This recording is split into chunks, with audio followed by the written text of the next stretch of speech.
Okay, great stuff is the branding of this, and this green one, it says about pest block, and apparently it keeps the pests away when you use this, and it doesn't harm the bees or the environment. And make sure when you use this, you will be wearing protective eyewear and a protective mask. This can be very sticky, so I suggest putting in gloves as well. And make sure when you put this on, you need to make sure that the room is well ventilated. Another one is just a regular one, which is the red bottle. And it comes with a straw where you're gonna put into the nozzle of the spray bottle. And for storing it, just use a tape, any kind of tape, and just tape it around. You will also need a work light when you fill up the hole, so that you'll be able to have a clear view of what needs to be filled on. For a first timer like me, I will be using the regular one, which is the red bottle that says great stuff, gaps and cracks. That it says it expands to fill and insulate the gaps. So we'll see how it goes. So we're gonna do what it says in the picture. So before we begin, I got my eyewear ready, my protective gloves on, and the spray bottle that I chose to use, and I'll be shaking it for a few minutes. Alright, so we're going to take out the straw that was provided with the can. We're going to screw it on top of the nozzle like so. Here you go.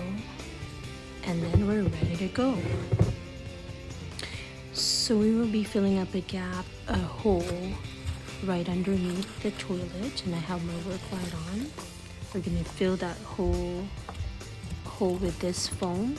I'm going to spray it real slow so that we will have a good control of the flow. Spray it very, very slow like so.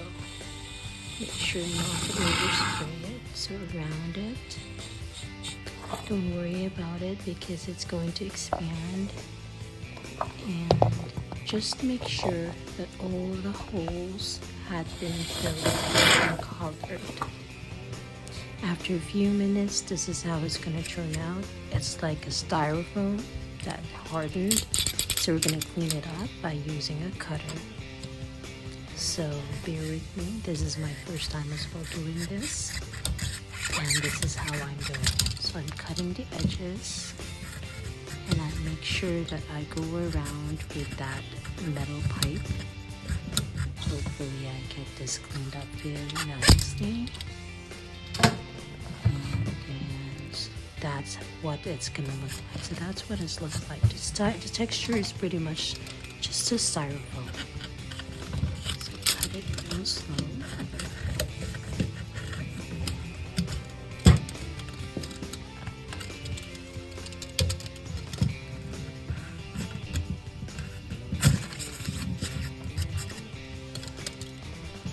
I can't seem to take out the whole entire thing, so I'm going to split it into pieces or into two, just so I won't break it. There you go. I was able to cut the whole other side of it. And on to the next, just pull it like so. There you go. It's nice and clean. And that's it. As a first timer, not bad.